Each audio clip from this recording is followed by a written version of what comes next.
3, 2, 1. Wow, amazing!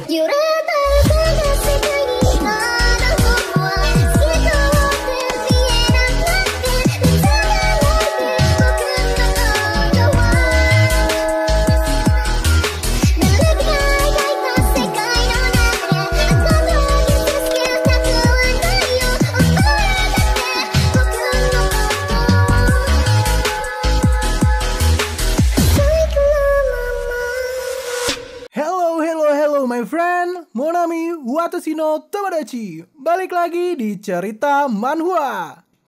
Kita akan melanjutkan cerita dari Strongest Anti-Meta. Sekarang kita sudah sampai di part 11. Sebelum kita mulai, gue mau ucapin thank you dulu nih buat kalian semua yang udah memberikan donasi di Super Thanks dan Saweria.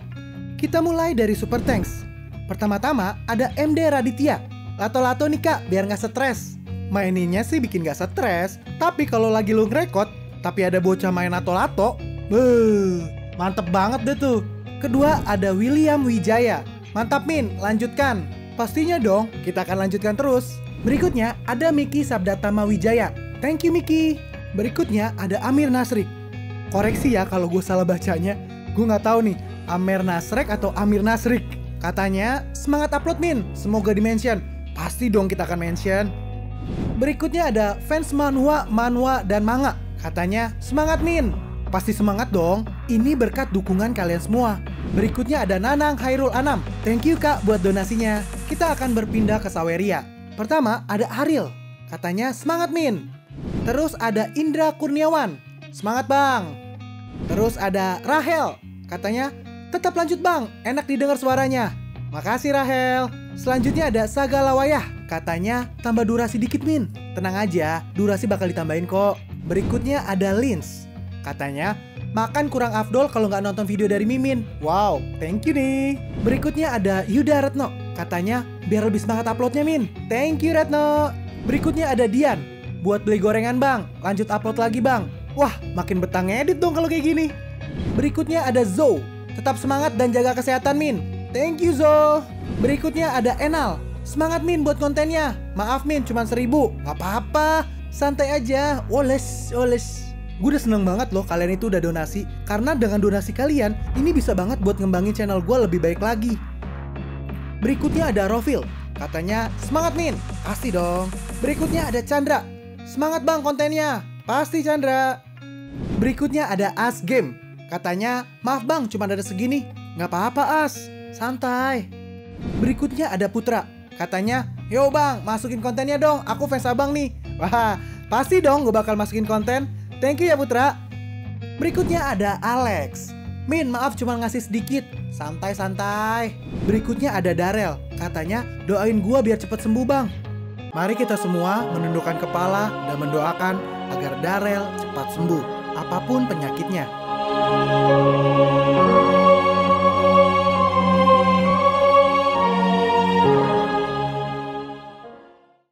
Berikutnya ada Ogi Kopi 99.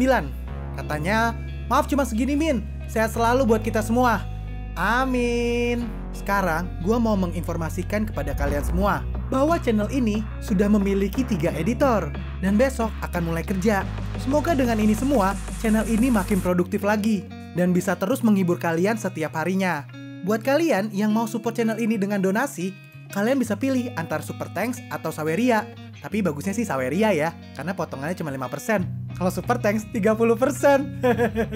Untuk Saweria, kalian bisa klik di pojok kiri atas. Atau kalian bisa cek di kolom deskripsi. Tapi untuk support, nggak harus dalam bentuk donasi. Dengan kalian menonton sampai habis dan memberikan like di video ini, itu udah sangat membantu mensupport channel ini. Kalian juga bisa join di grup Telegram dari komunitas Cerita Manhwa. Di situ kalian bisa sharing dan berbagi cerita dengan teman-teman baru. Dan nanti kalau gue ada masalah apa-apa tentang channel ini, pertama-tama gue pasti akan menginfokan terlebih dahulu di Telegram. Misalnya kayak gue telat upload, atau apalah itu. Makanya langsung join di grup Telegram ya. Tanpa perlu berlama-lama lagi, kita akan mulai aja ceritanya.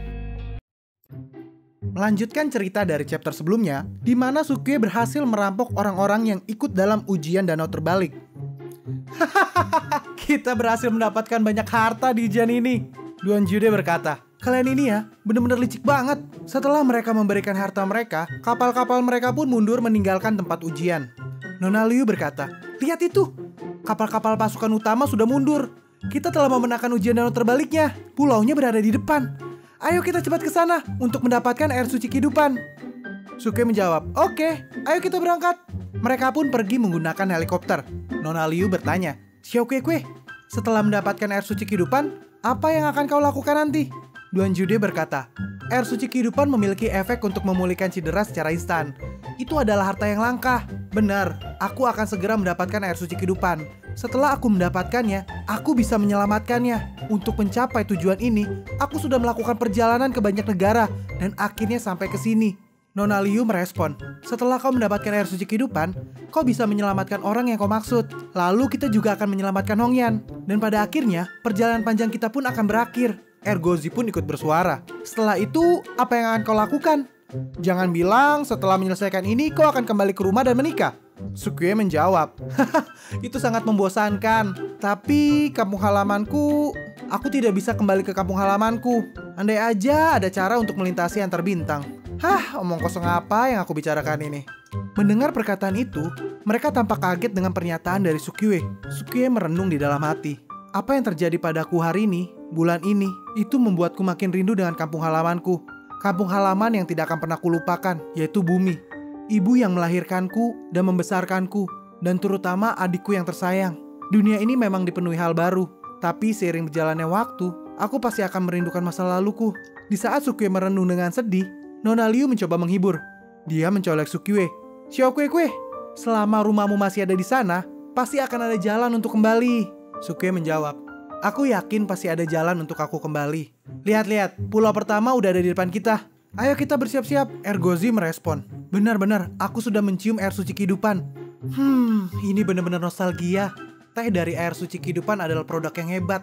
Setelah ratusan tahun, akhirnya aku bisa meminumnya lagi," kata Duan Jude sambil meneteskan air liurnya. Otak bisnis Sukio mulai merespon. "Membuat teh? Bener. Ini bisa menjadi teh yang sangat menyehatkan. Jika kita mentransplantasikan pohon roh, bukankah kita kan kaya?" Duan Jude menjawab, Aku pikir itu memang bagus.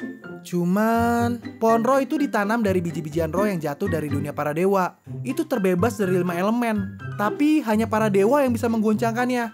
Nona Liu menambahkan, "Selain itu, aku dengar pohon roh memiliki efek khusus. Itu bisa digunakan untuk membuat rune." Duan Jude menambahkan, "Iya, itu adalah jimat penghancur langit. Pohon roh bisa digunakan untuk membuat jimat penghancur langit."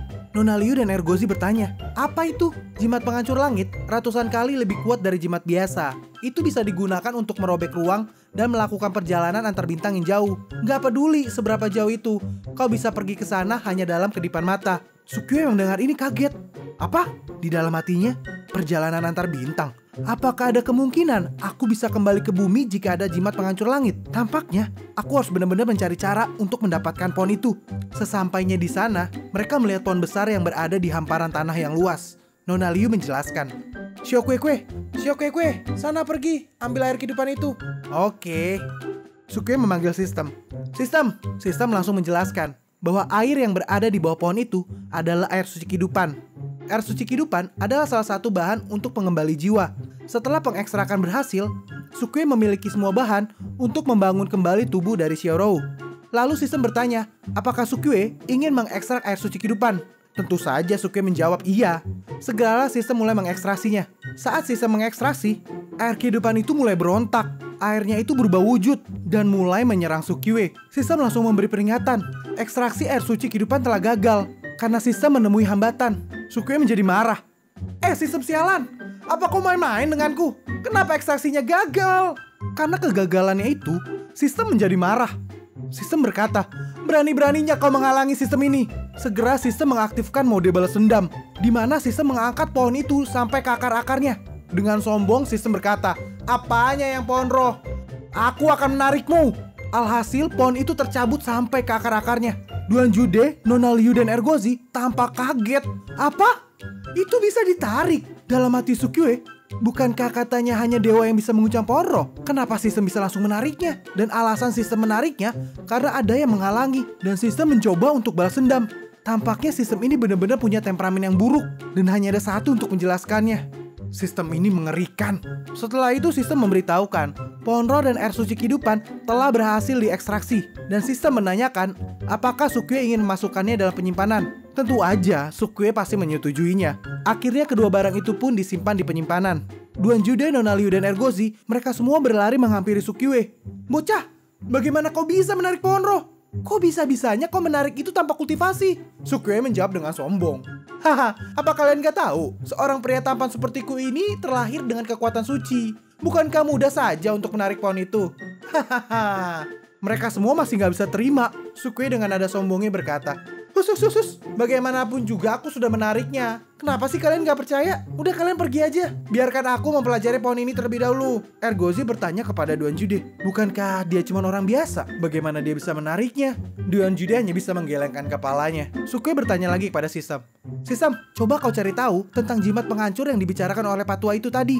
Sistem melakukan pencarian, dan pencarian pun berhasil. Itu adalah jimat penghancur langit, di mana itu adalah rune tingkat dewa. Sistem tidak menjual produk atau bahan di tahap ini. Setelah Sukue mengupgrade sistem ke versi 200, Sukue bisa membeli rancangannya. Apa? Harus upgrade sistem lagi? Memangnya berapa banyak poin yang dibutuhkan untuk upgrade ke versi 200?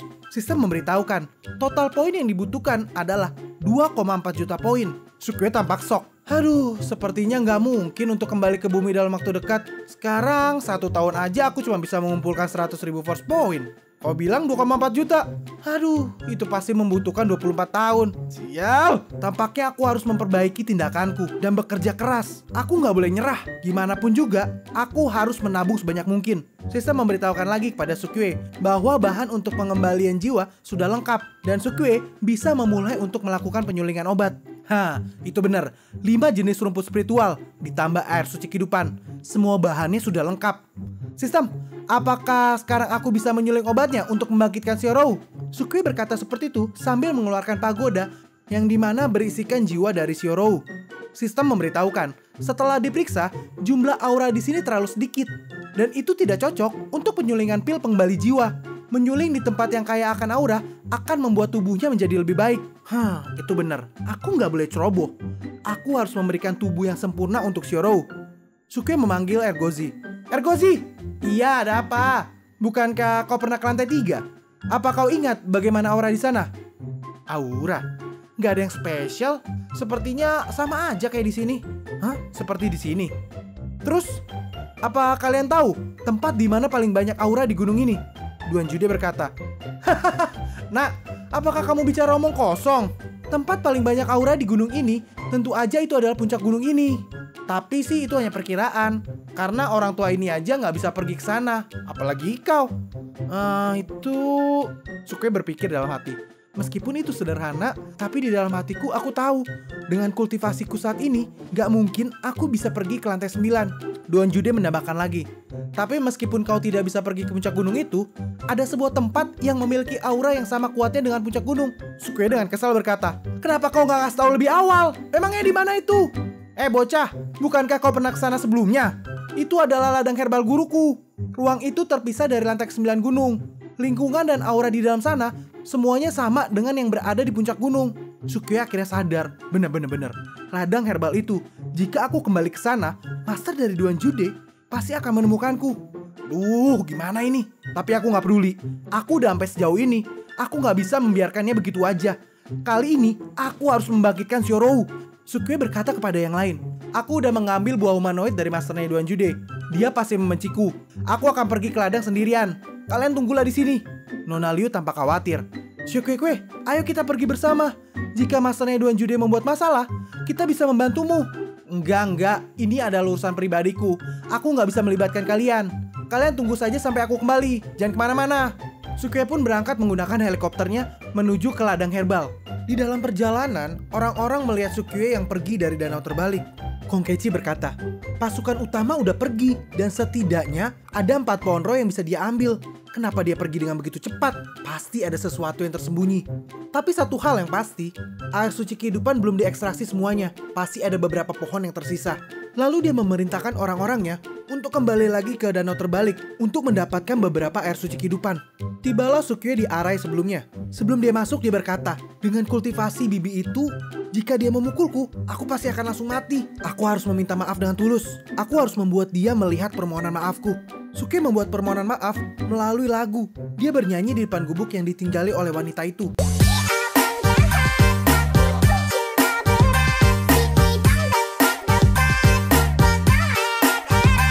Sudah begitu lama dia bernyanyi, tapi tidak ada tanggapan dari wanita ini. Sukyue berkata, Bibi, di dalam lagu ini terkandung semua permintaan maafku. Apa kau merasakannya? Semua hal yang terjadi hari itu adalah kesalahpahaman. Ini semua gara-gara Duan Jude. Jika dia tidak menyuruhku, aku nggak mungkin datang untuk mencuri buah humanoidmu. Aku di sini untuk meminta maaf padamu, Bibi. Bibi, apa kau ada di rumah? Duh, aneh. Kenapa dia nggak merespon? Apa dia lagi keluar? Itu berarti suara indahku sebelumnya itu sia-sia. Dengan memberanikan diri, Sukyue membuka pintu dari gubuk ini. Dan dia tampak kaget. Astaga, ternyata bibi ini lagi kultivasi. Dari yang aku lihat, tampaknya dia tidak akan bangun dalam beberapa bulan. Tapi Sukyue tidak mau menyimpulkan begitu aja. Dia coba untuk ngetes. Sukyue berada tepat di depan wanita ini. Halo Bibi, apa kau dengar? Halo. Tapi apapun yang dilakukan oleh Sukyue, wanita ini tetap tidak merespon. Mata Sukyue mulai beralih ke gunung wanita ini. Astaga, pikiran kotor Sukyue mulai melayang tinggi. Terpesona dengan gunungnya itu, tangan Sukyue beranjak mendekat. Tidak, apa yang terjadi? Aku nggak bisa mengendalikan tanganku. Bocah laknat ini pun meremas gunung itu. Perasaan luar biasa ini. Meski sudah melakukan hal itu, wanita ini tetap tidak merespon. Lagi pula dia nggak tahu. Lebih baik aku melepas bajunya. Sebelum Sukyue melakukan tindakan bodohnya, sistem memperingatkan Sukyue untuk menghentikan tindakan berbahayanya ini. Setelah diperiksa oleh sistem, mantel wanita itu ditutupi dengan visi ilahi. Jika Sukyue terburu-buru melepas mantelnya, itu akan meledak dan mengubah Sukyue menjadi debu. Apa? Menjadi debu? Itu sangat berbahaya. Tenang. Aku terlalu terobsesi. Aku ini punya urusan penting di sini. Jangan sampai hal ini menggagalkan tujuan utamaku. Sukyue memanggil sistem. Sistem, apakah aura di sini sudah cukup untuk menyuling obat pengembali jiwa? Setelah sistem memeriksa, total aura yang ada di dalam ruangan ini adalah 80% dan 60% di luar ruangan. Sistem merekomendasikan untuk menyulingnya di dalam ruangan. Gak heran, bibi ini memilih berarti di dalam ruangan. Ternyata aura di dalam ruangan ini sangat banyak. Kalau begitu, tubuh baru Shiorohu akan menjadi sempurna. Sistem, ayo kita mulai. Sistem mengeluarkan 5 elemen rumput spiritual, lalu menambahkan air suci kehidupan ke dalamnya, dan menggunakan aura yang kaya di dalam ruangan untuk memulai menyuling obat pengembali jiwa. Proses ini membutuhkan beberapa waktu. Sistem memberitahukan bahwa Sukyue berhasil menyelesaikan tugas dan mendapatkan hadiah, yaitu alat mistis. Sukyue membuka hadiahnya, dan alat mistis ini bernama tali merah Yinyuan. 1000 mil pernikahan ditarik dalam garis yang sama. Semua titik ditentukan oleh surga dan juga oleh tali merah. Ikatkan tali merah Yinyuan ke pergelangan kedua belah pihak, dan kamu akan mendapatkan pernikahan yang menyeluruh dan meningkatkan kesukaan. Tali merah Yinyuan, ini adalah barang yang bagus. Ini bisa lebih dari sekedar adik ipar. Benda ini bisa langsung mendapatkan seorang gadis. Tapi aku akan menggunakan kepada siapa benda ini? Sukyue membayangkan Nona Liu. Gimana kalau Liu Jingning? Enggak. Dia sering menggodaku, jadi aku nggak perlu menggunakan tali merah Yinyuan. Gimana kalau Hongyan? Gak mungkin. Aku harus menaklukkan ratuku dengan kekuatanku sendiri. Gimana kalau Su Yunlan, Nyonya Ya, Su Ling tapi mereka semua sudah aku tangani. Jadi aku gak memerlukan tali merah Yinyuan ini. Sukyue mulai berpikir keras sambil menatap wajah wanita ini. Bener, seharusnya itu kau. Kau memiliki kemampuan yang kuat dan penampilan yang cantik. Jika aku memasakkan tali merah dengannya, bukankah itu pasti akan bagus? Sekarang seharusnya dia tidak akan bangun. Sistem, segera gunakan tali merah Yinyuan ini. Tali itu pun diikatkan di pergelangan tangan wanita ini. Setelah diikatkan, tali merah itu pun menghilang. Kenapa menghilang? Ini harusnya baik-baik aja kan? Tapi ini tampak aneh sih. Aku baru aja bertemu dengannya. Bagaimana mungkin bisa membuat hubungan tanpa mengenal selama bertahun-tahun? Tali merah Yinyuan ini, apakah saat Bibi ini terbangun dan melihatku, apakah perasaannya masih sama? Nah, ini nih cocok buat kalian para jomblo. Cinta ditolak, pelet pun bertindak. Tiba-tiba sistem memberikan pemberitahuan. Penyulingan pengembali jiwa udah selesai. Sistem bertanya kepada Sukyue, apakah dia ingin memulai untuk memurnikan tubuhnya. Sukyue pun langsung bergegas menyuruh sistem untuk segera memurnikannya. Pemurnian tubuh pun segera dilangsungkan. Sukyue yang melihat tubuh dari Xiaorou tampak meneteskan air mata. Xiaorou, meskipun ini belum selesai sepenuhnya, tapi pada akhirnya aku bisa melihatmu lagi. Setelah itu Sukyue bertanya kepada sistem, "Sistem, apakah tubuh Xiaorou akan sama dengan sebelumnya?" Sistem memberitahukan, pengembali jiwa akan membuat tubuh lebih sempurna karena aura melimpah yang ada di sini. Tubuh ini akan sedikit berbeda dari sebelumnya. Jadi begitu. Perubahan ini sepertinya tampak bagus. Sistem, berapa lama waktu yang dibutuhkan untuk membentuk ulang tubuh ini? Sistem mengkalkulasi, dan hasilnya butuh waktu 2 tahun 3 hari untuk membentuk ulang tubuhnya. Apa? 2 tahun 3 hari? Sistem menambahkan, membentuk tubuh adalah hal yang rumit, jadi membutuhkan beberapa waktu. Kau harus bersabar. Benar juga sih, karena itu bisa membangkitkan kembali kehidupan dari kematian. Menunggu itu sih bukan apa-apa. Xiaorou, aku akan pergi keluar dulu untuk melakukan sesuatu. Saat waktunya tiba, aku akan kembali dan menjemputmu. Tunggulah aku di sini. Lalu Sukyue menggunakan satu force point untuk membeli kertas dan pena. Di situ dia menulis, "Bibi, aku harap kau tidak terkejut melihat pemandangan itu saat kau bangun. Aku Sukyue dan gadis ini adalah orang yang penting bagiku, Xiaorou. Dia sedang berada di masa kritis dalam membentuk kembali tubuhnya dan membutuhkan waktu 2 tahun lebih untuk menyelesaikannya. Aku harus pergi sebentar karena ada sesuatu yang harus aku lakukan. Saat Bibi bangun, tolong bantu aku untuk menjaga Xiaorou. Seberapa besar aku menyinggungmu sebelumnya, aku benar-benar minta maaf." Sebelum Sukyue meninggalkan mereka, Sukyue memandang Xiaorou lagi. "Xiaorou, tunggu aku kembali. Aku hanya pergi untuk sementara." Berpindah ke danau terbalik, sedang terjadi peperangan demi memperebutkan air kehidupan. "Cepatlah, jangan biarkan mereka melakukannya terlebih dahulu." Kapal itu pun ditabrakan. Sialan keluarga Bai. Kau jangan sombong karena kapal kalian lebih besar daripada milik kami.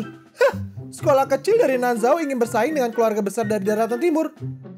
Akan kutunjukkan perbedaan kekuatan di antara kita. Wanita ini adalah Shen dari keluarga Bai, Bai Lingrui. Tembakan demi tembakan dari meriam mulai ditembakkan satu sama lain. Apa? Keluarga Bai benar-benar ingin membunuh mereka. Mereka ingin melakukannya dengan cepat untuk menghindari Sukyue kembali. Tetua Chiang berkata lagi, "Maju dengan kecepatan penuh. Saat mereka sedang berperang, kita akan menempati pulau pertama terlebih dahulu. Tapi saat mereka ingin menyelinap, sebuah meriam mengenai kapal mereka." Hahaha, keluarga Chiang, kalian ingin mencuri ayam? Tidak akan semudah itu. Apa kalian sudah bertanya terlebih dahulu kepada Aula Xiaoyouku? Sial, Aula Xiaoyou. Ketua Chiang mengingatkan, kita tidak bisa bertarung dengan mereka. Cepat cari peluang untuk menyingkirkan mereka. Tapi di saat yang sama, terdengar suara helikopter. Apa? Suara apa itu? Semua mata melihat ke arah atas. Dan ternyata itu adalah benda terbang yang dimiliki oleh Sukyue. Tetua Chiang berkata, saat pasukan utama melihat dia pergi, mereka semua menjadi serakah. Sekarang dia sudah kembali. Kita gak punya alasan untuk bertarung memperebutkan pulau itu lagi. Di dalam helikopter, orang-orang ini, mereka bilang akan keluar dari ujian. Tapi saat aku pergi mereka malah datang lagi. Udahlah, aku akan mengurus kalian nanti. Sukyue melanjutkan perjalanannya dan kembali ke tempat Nona Liu dan kawan-kawan. Nona Liu menyambut kedatangan Sukyue. Xiao Kuekue, kau akhirnya kembali. Apakah guru Duan Jude tidak melukaimu? Dengan wajah gembira Sukyue berkata, nggak apa-apa, semuanya udah selesai. Di dalam hati Duan Jude, dia mencuri buah humanoid milik Master. Dan dia udah kembali. Gimana caranya orang ini bisa hidup? Ergozi berkata, bocah, cepat kau lihat ke laut. Mereka tadi melihatmu pergi, lalu kembali lagi untuk mengambil air suci kehidupan. Sukyue menjawab, meskipun mereka tidak tahu kalau pohon rohnya sudah aku tarik, tapi seharusnya mereka udah tahu kalau air suci kehidupan sudah aku ekstraksi. Apalagi yang mereka perjuangkan setelah aku mengekstraknya. Duan Jude mengingatkan, bocah, selama pohon roh masih ada, air suci kehidupan akan terus diproduksi. Setelah mereka menempati pulaunya, mereka hanya perlu menunggu dan pasti akan mendapatkan beberapa. Dan lagi pula, ada beberapa pulau yang belum kau datangi. Godaan air suci kehidupan ini, itu cukup untuk membuat pasukan utama bertarung satu sama lain. Jadi begitu. Aku punya ide bagus nih.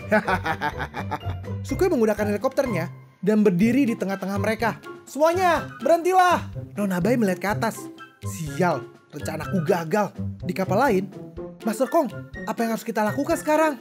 Sukue melanjutkan perkataannya. Tuan dan Nyonya sekalian, aku ingat janji kalian. Bukankah kalian akan keluar dari hujan danau terbalik? Kenapa kalian segera kembali begitu aku pergi? Kapal selamku masih bersembunyi di laut. Jika aku mau, kalian bisa langsung menjadi makanan ikan laut. Tetua Chiang berkata, Sukue, kau sudah mengambil air suci kehidupan terlebih dahulu. Kami pikir sudah tidak ada yang tersisa. Kami kembali sebagai formalitas ujian aja. Apa itu salah?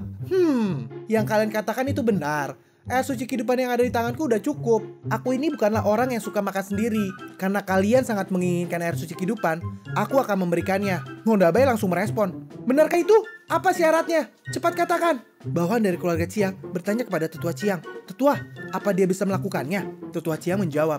Dia yang pertama menempati pulau. Dia punya hak untuk memberikannya kepada siapapun. Dan kita tidak bisa menahannya. Sukue melanjutkan. Kalian semua udah mengenalku sekarang. Aku adalah orang yang menjunjung tinggi keadilan. Syaratnya sangat mudah. Kalian tinggal beli saja dengan spiritual stone. Tawar dengan harga tertinggi. Mereka semua kaget. Apa? Penawaran? Kong Kenshi menjawab. Bagaimana seorang kultivator bisa serakah terhadap uang? Ini benar-benar menjijikan. Tetua Chiang juga merespon. Sukue ini tidak baik setiap kali melakukan pelelangan. Aku dari keluarga Chiang memilih untuk mundur. Nona Bai masih bernafsu. Hanya penawaran. Pulau ini akan menjadi milik dari keluarga baikku. Aku menawar 10 juta spiritual stone tingkat tinggi. Semua orang tampak kaget. Apa? 10 juta? Sukue merespon. Hei keluarga Bai, bukankah kalian sudah menyerahkan semua barang milik kalian? Kenapa masih ada banyak spiritual stone? Nona Bai tampak tersentak. Tapi Sukue melanjutkan perkataannya. Kalian ini nggak jujur ya? Hah? Ya udahlah, lupakan aja. Aku sedang dalam mood yang bagus hari ini. Segera kau bawa spiritual stone-nya. Dan pulau pertama akan jadi milik kalian. Ketua suku dari Tianzhou juga merespon. Sukue, kami dari suku Tianzhou. Karena sekarang pulaunya dilelang, kami juga ingin membeli sesuatu. Bisakah kau menjual alat terbangmu itu kepada kami? Sukue menjawab. Kalian mau helikopter ini? Tentu aja aku menjualnya. Otak licik Sukue pun langsung bekerja. Anak buah dari suku Tianzhou berkata, Patriark, kenapa Anda membeli alat terbang itu? Ketua itu menjawab, membeli pulau itu akan terlihat picik. Setelah kita membeli alat terbang itu, pulau yang ada di belakang akan menjadi milik kita. Wah, ketua memang sangat hebat. Strategi itu memang sangat bagus. Ketua itu melanjutkan, Sukue, berapa spiritual stone kau akan menjual alat terbang itu? Sukue menjawab, 10 juta spiritual stone tingkat atas. Itu sudah berikut dengan panduan penggunaan helikopter yang akan dikirim langsung ke dalam pikiranmu. Bagaimana? Ketua itu berpikir, 10 juta. Pulau yang dibeli keluarga Bai juga harganya segitu. Tapi kalau aku membeli helikopter, bisa mendapatkan lebih banyak air suci kehidupan. Ini sangat layak. Oke, aku akan membelinya. Sukue pun menghampiri mereka. Patriark Tianzhou, ini helikoptermu. Dan aku menambahkan satu set tempat untuk pendaratan di laut. Ketua itu bertanya, bagaimana cara aku menggunakannya? Ketua, jangan buru-buru. Aku akan mengirimkan cara penggunaan kepadamu. Kau tetap berdiri aja, jangan bergerak. Kau bersiap ya? Sekarang kau terimalah pengetahuanku. Serangan Bool Naruto berhasil tepat mengenai Ketua Tianzhou. Sial, ini menyakitkan. Apa kau mempermainkanku? Ketua, aku tidak main-main. Coba kau pergi dan lihat helikoptermu sendiri. Apa? Saat ketua itu masuk dalam helikopter, ini jelas pertama kalinya aku memasuki alat ini. Tapi aku mengetahui semua cara penggunaannya. Apa ini yang disebut warisan? Ketua itu memerintahkan anak buahnya. Cepat, kau berikan cincin penyimpanan kepadanya. Segera anak buah itu memberikan cincin penyimpanan kepada Sukue. Haha, kerjasama yang sangat menyenangkan. Semoga beruntung ketua. Nona Liu bertanya, Xiao Kuekue, kau menjual pulau dan helikopternya? Bukankah dengan begitu mereka akan mengambil air suci kehidupan yang tersisa? Ergozi juga merespon, lihat, suku Tianzhou menerbangkan helikopternya. Arah itu adalah pulau selanjutnya. Di dalam helikopter, ketua itu tersenyum sumringah. Hahaha, Saudara Sukue, terima kasih banyak. Dengan menggunakan 10 juta spiritual stone untuk mendapatkan artefak ini, itu nggak ada apa-apanya dibanding bisa mendapatkan air suci kehidupan dengan mudah. Aku nggak tahu kalau kau sebaik itu. Dasar bodoh. Aku duluan ya. Bye-bye. Duan Jude juga bertanya, bocah, apa kau mengambil keuntungan dari ini? Ini nggak seperti gayamu biasanya. Dengan wajah jahatnya Sukue berkata, menurutmu, apakah aku akan mendapatkan keuntungan? Duan Jude menjawab, enggak, kau nggak mungkin mendapatkan keuntungan. Sukue melanjutkan, helikopter itu memiliki batas waktu. Ketika waktu itu habis, itu akan hancur secara otomatis. Menurutku, sebentar lagi waktunya akan habis. Di dalam helikopter, anak buah itu berkata kepada ketuanya, Patriark, kita sudah memiliki alat ini. Dengan ini, tidak akan sulit untuk mendominasi Nanzhao. Iya, saat kita kembali dengan membawa air suci kehidupan, tidak ada lagi yang memandang rendah kita. Xiaofang dan suku tetangga pasti akan menerima lamaranku.